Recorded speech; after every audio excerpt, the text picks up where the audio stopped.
Hello po mga ka-OFW sa Bahrain Vlog dyan. Ang oras po dito sa Bahrain, 7 o'clock po sa gabi. Ako nga po ay maglalakad punta sa Gudaybiyah, Bahrain. Kami magkikita ni Miss Bing's Vlog at ni Ate Ginalyn.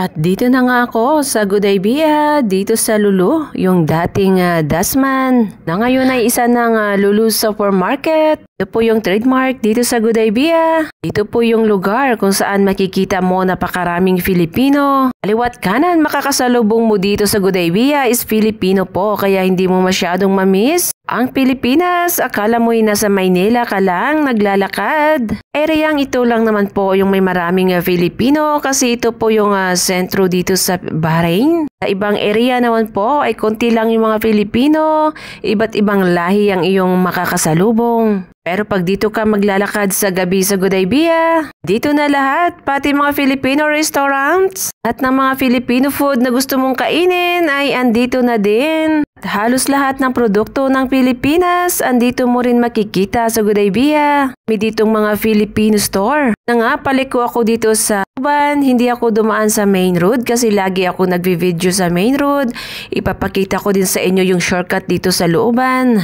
Ito papasok papunta sa Filipino Park. May bagong bukas kasi dito na Filipino restaurant. Nga kami magkikita tatlo ni Miss Bing's Vlog at ni Ate Ginalyn. Kagabi, hindi natuloy si Ate Ginalyn. Sana kami kagabi, kami na lang dalawa ni Bing's Vlog kasi si Ate Ginalyn ay na-busy. Sa areang ito, marami dito mga Filipino nagre-rent ng mga flat, ng mga rooms. Kaya kaliwat kanan din ang makakasalubong mo dito ay Filipino. Mabuhay mga ka-OFW dyan! Ito na nga, malapit na ako sa restaurant. Ang likuan na lang. Madilim nga dito sa area na to pero okay lang, safe naman kasi dito. Wala pa naman akong nabalitaang ang aagaw ng bag dito o nang sa snatch. Safe pa rin po dito maglakad. Kasi nga malapit lang din sa highway. Dahil sa maaga pa naman, isipan kong dumaan dito sa shortcut. Maraming salamat nga po pala sa inyong lahat sa pag-subscribe sa aking YouTube channel, OFW sa Bahrain Vlog. Siyempre sa pag-play ng aking mga videos lagi, nang dahil po sa inyo na monetize na po ang aking YouTube channel. Kaya nagpapasalamat po talaga ako sa inyo. Hindi po dahil sa inyo ay hindi po ako mamonetize ngayon. Kaya thank you so much po sa inyong lahat. Mga hindi pa po nakasubscribe dyan, pa-subscribe naman. Dito pa rin tayo sa likod banda ng Casablanca Hotel. Medyo madilim pa din dito na area pero safe po dito. Ito ang buhay ko sa Bahrain. Buong araw po nasa trabaho. Pagkatapos po ng trabaho ay gabi na. Kagabi ay magluluto at kakain na lang ng dinner. Lalabas minsan kung makipagkita-kit sa mga kaibigan. Tulad ngayon, natawag nga si Miss Bing's Vlog para kami kakain ng dinner. Dahil sa day off niya ngayon, kaya na din si Ate Ginalyn. Kaka-out lang din niya sa kanyang trabaho. Ate Ginalyn nga pala na makikita niyo mamaya ay isang huwaran. Ay nagsumikap, siya ay nagsisikap. Wala akong ginawang vlog sa kanya para maririnig niyo po ang kanyang kwento tungkol sa kanyang buhay. Paano siya nakasurvive dito sa Bahrain? Lahat ng hirap na pinagdaanan niya. At ngayon nga ay nakaluwag-luwag na siya. At tayo guys, kunting tiyaga at magdasal lang tayo. Kakaraos din tayo hanggat wala naman tayong inaapakang tao. Piliin nating maging masaya. Kabila ng mga maraming problema. Problema at stress ay natural lang yan habang tayo'y nabubuhay. Hindi po mawawala yan sa atin. Kaya kailangan nating lumaban. Hamon ng buhay. Ang ganda ng weather dito ngayon sa Bahrain kasi malamig siya winter time. Sana naman hanggang next month. Kasi pagdating talaga ng summer, napakahirap dito sa Bahrain. Halos wala kang masisilungan kahit sa loob ka nga ng bahay. Pagkatapos mong maligo ay punong-puno ka na talaga agad ng pawis. Kahit ang hapon nila dito alas 5, parang alas 12 pa din dyan sa Pilipinas. Sobrang tindi ng init. Kaya pinagbabawal nila dito yung magtatrabaho sa labas. Kaya mas gusto ko talaga taglamig na lang. Kaya lang hindi masyadong mahabang winter dito. Parang simula lang ng December hanggang March. Malamig po dito pero hindi ganon kalamig. Sana naman ma-extend hanggang May. Minsan din kasi April, May, medyo mahangin at malamig pa sa labas. Pakahirap dito. Middle East talaga, sobrang init. Walang ulan. Isang beses sa isang taon lang ako makakita ng ulan pero yun pa ay hindi masyadong malakas. Parang ambon pa yung dating. Kaya sobrang miss mo din yung ulan. Kaya lang pag naisip ko yung baha.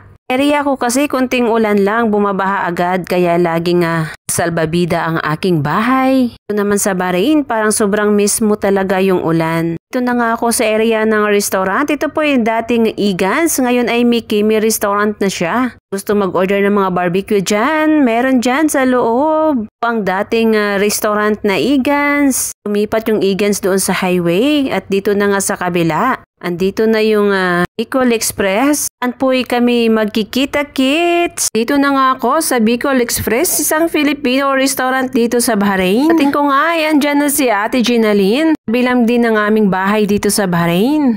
Bahay ko lang din siya, kaya lang meron siyang bike, kaya nauna siyang dumating dito sa restaurant. At inaantay nga namin si Miss Bing's Vlog.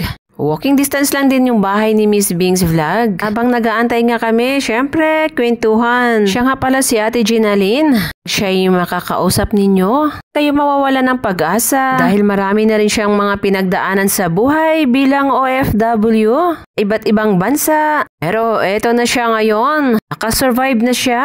At ayan na nga, parating na si Miss Bing's Vlog. Naglalakad siya. Natawid sa gitna ng kalsada. Aba naman, bilis-bilisan mo, Miss Bing's Vlog. At nang makakain na tayo tatlo ni Ate Gina. Nakasmile na si Miss Bing's Vlog. Halika na, pasok ka na dito. Tamang-tamang pagdating ni Miss Bing's, dumating na ang aming order. Nag-order kami ng 3 spaghetti at 3 spring roll. 500 fils po bawat order niyan. Pag nasa Pilipinas naman is 75 pesos po bawat order. Kaya okay na din. Maraming salamat sa libre Ate Ginaline. Nabusog na nga kami dyan. May take out at soft drinks pa. Thank you po. Paano na si Pian?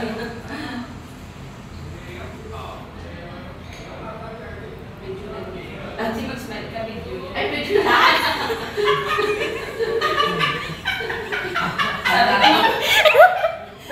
Akala mo, ka-ID ka na naman ako. Naka-ano sila eh. Naka-serious mode eh. Salamat po. Sila nga'y na prank. Ito na yung totoong picture. Hindi na naman, akala nyo kukuha kayo ng passport.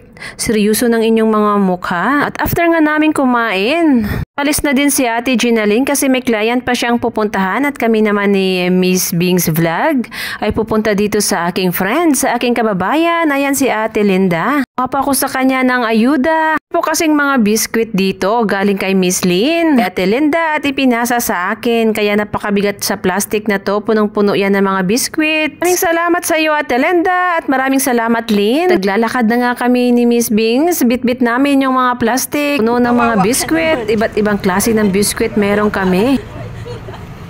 Kuha sa ayuda. Gabing pakahirap kuha sa ayuda. Oy, panlapsi man takot. Saan ako dyan? Gabing ganun. Ayuda! Ayuda! Ayuda!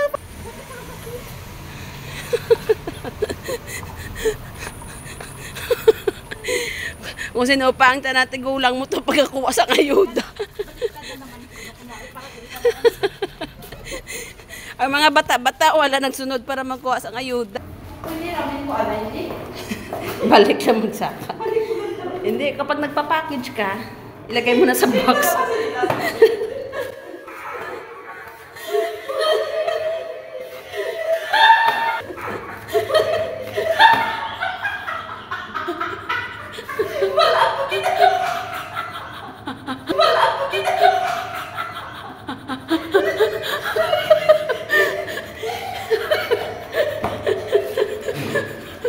Hindi naman kita.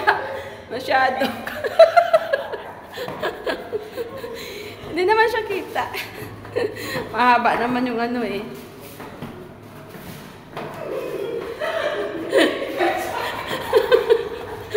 At andito na nga kami sa bahay ni Miss Tia at ni Miss Kai. Nagbuksan na nila kami kasi nagluluto sila ng pang-dinner. Kaya sabi namin, solve na kami. Kakakain ng namin 3.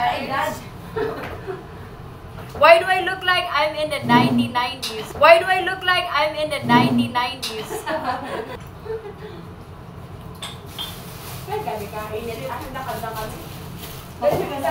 Tapos, ang sinila, ang sagdal ko yung baliktad ko, ang siniba. Kaya ba, alam, kinapitsura na galit ko. Kaya nagdatulas kita taas. Todo? Hindi. Abi ko tala, abi wala kami bilbit. Nagsandal sa taas para mabaya kung di maano sa... Sili mo galing sa ilala. Kanubungan nyo to kay...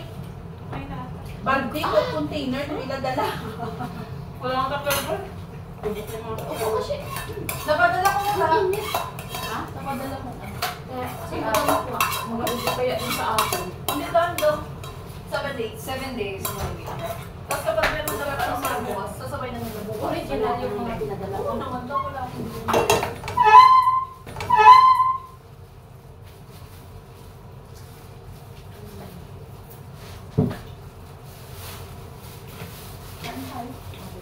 Kumain na kayo, kami kumain na kami.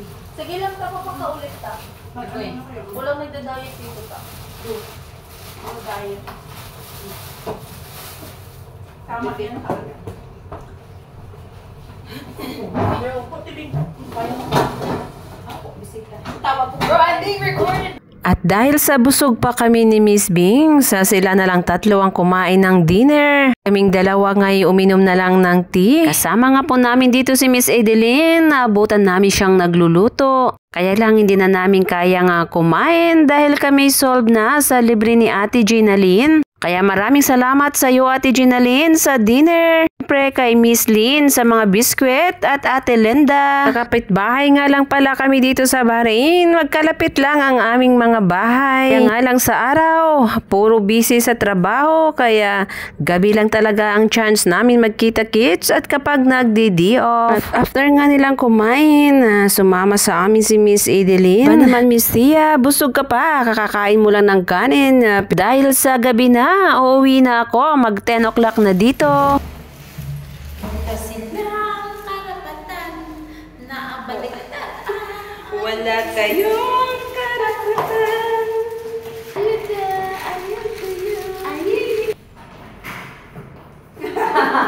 Basura pa lang yung Basura pa lang.